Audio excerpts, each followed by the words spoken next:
Tell me about anxiety for you, because when was the first time that because you said you didn't know anxiety was a thing. You didn't know it was a mental condition, an emotional condition that was treatment worthy. Now that now that you figured it out, looking back, when did it start for you? When was the first time you had something that would qualify? When I was like 10. Really? Yeah, it was Hurricane Hugo. In Moncks Corner, South Carolina. Hurricane Hugo was a Category 5 that hit South Carolina. And at the time, we were living in a single-wide trailer. And I remember everybody on our dirt road had to evacuate. We all went to this local elementary school called Whitesfield Elementary School. And it was just like listening to all the panic from the adults and, them saying things like they don't know if their trailer's gonna be there tomorrow or the house not gonna be there or we might not make it through the night. Like, I remember that same feeling, heart beating crazy, shortness of breath, like just man, what's gonna happen, and that wasn't even an irrational fear, that was actual fear.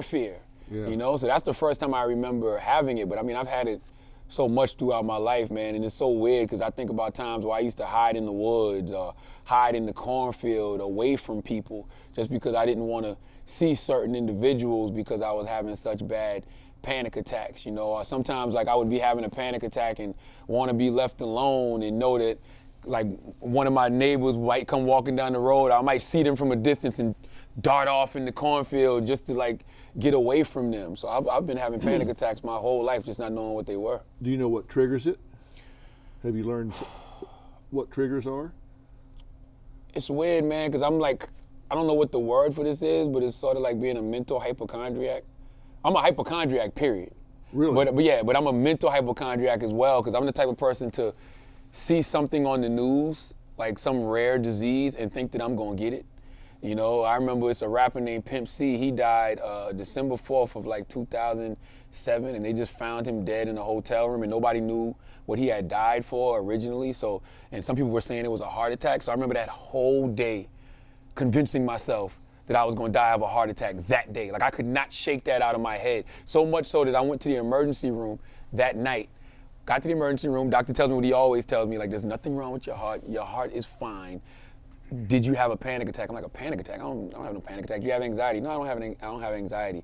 Did you have some caffeine, energy drink? I'm like, oh, I drank a Red Bull that day. So I could always point to something else to deflect from the fact that no, you just have anxiety, whether it was stress or an energy drink. Like no, like you have anxiety, and I had to get a handle on that. So I don't necessarily know what causes it, because it could be little things. Like I had a panic attack a couple weeks ago because my co-host was reporting a story about human trafficking, and she was talking about these little girls getting found in Michigan, and then I looked on social media and saw like some human trafficking going on in Virginia, and automatically just start thinking about my 10-year-old daughter, and like I'm trying to push all of that out of my head, because I feel like your thoughts really do become things.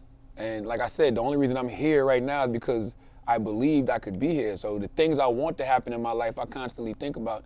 The things I don't want to happen, I don't think about at all. So what causes the panic attacks for me is when those negative thoughts keep popping in your head, popping in your head. And then if it does manifest itself, God forbid, I feel like I created that. Yeah.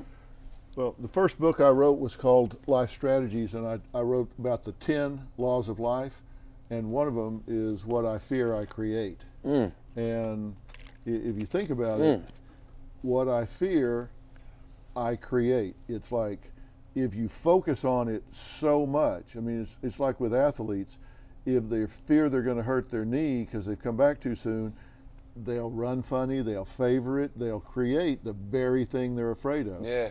And thoughts are so powerful because, we think at 125 words a minute. I mean, we speak at 125 words a minute, but we think at 1,200 to 1,400 words a minute. So think about this. It's like a kid going through the cafeteria, some 8th grade girl, and she hears some girls say, she's fat, she's got a fat ass or whatever. They may only say that one time, but then she starts repeating it, and she's repeating it at 1,200 words a minute, 10 hours a day. Yeah. Think how many times she says that to herself. She takes over for the bully internalizes it and destroys her self-esteem because she thinks so fast it just becomes an automatic thought. I can't do it anymore because my daughter's in 5th grade, but I used to pop up at my daughter's daycare all the time, pop up at her school all the time. I mean, now you can't because you just can't walk up into school anymore because she's in 5th grade, but I used to have to do that for me. Yeah. Just to relieve my stress. She's okay? Yeah, that's it. Simple as that. Because I mean, it can be little things. I can watch a video of a woman in daycare beating up on a child. You know, you're like, yo, what the hell is wrong with these people? Yeah. So it's just like every now and then you just got to pop up and make sure everything's gonna be okay. Like that's one reason I really don't like to stay anywhere. I'm flying out on the red eye at night because I just want to get back home. You know, like I don't like to stay the night places. I just like to be home. And when my kids call me in the middle of the night, I want to be there. Yeah. A certain degree of vigilance, it's not a bad idea in this day and time. Oh, 100%. I mean, you know, you can overdo it, but you gotta remain vigilant. So, what kind of therapy are you getting? What are they doing for your anxiety? What works for you? What works for me is exercises, you know, and I have a very sensible therapist who listens to all my stories, and she listens with the intent to understand and not just reply. And what really made me really dig her was one day I just came in there and unloaded on her, and she looked at me and she goes, woo! You know, and I was like, it's a lot, right? And she was like, yeah. And she just kind of like sat there for a second and then just kind of like walked me through it, you know, and then she teaches me like just simple breathing exercises, because sometimes that's all I really need. Like I just need to talk myself off the ledge and figure out ways to keep those negative thoughts from repeating in my mind 1,200, 1,400 times a minute, like you said. Do you do anything physically? Exercise. I mean, I got stress balls. I have stress balls. I work out 3 to 4 times a week. You know, I think about when I was young, I repeat daily affirmations to myself. You know, I used to always say, I love Jehovah God and His Son Jesus Christ. I love Jehovah God and His Son Jesus Christ. I love Jehovah God and His Son Jesus Christ. Go away, Satan. Go away, Satan. Go away, Satan. And then when my panic attacks would get real intense, I would straight up say, fuck Satan.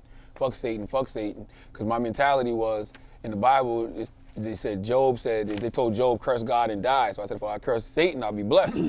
So that's what I used to do. So it's just like repeating constant daily affirmations to myself, you know, praying, taking deep breaths, breathing, and really like getting to the source of whatever it is, you know, whatever my anxiety is. The problem sometimes is when the source of your anxiety is literally something that I saw on television, something I read in a magazine, something I heard in the radio, something I heard happen to somebody else. You know, I've had, you know, friends who my worst fear has happened to them, you know, like, you know, the fear of losing your wife, not losing her like divorce, but like dying in like a car accident, you know what I'm saying? I recently had something like that happen, and it's like, man, you know, when you hear that story and then you don't have the words for your friend, you know what I'm saying? You don't have the words to tell your friend, and like you're trying not to, you're trying to think about your friend, but you're also not trying to think about this story, because when you think about that story, it makes you think about your own situation and something like that happening to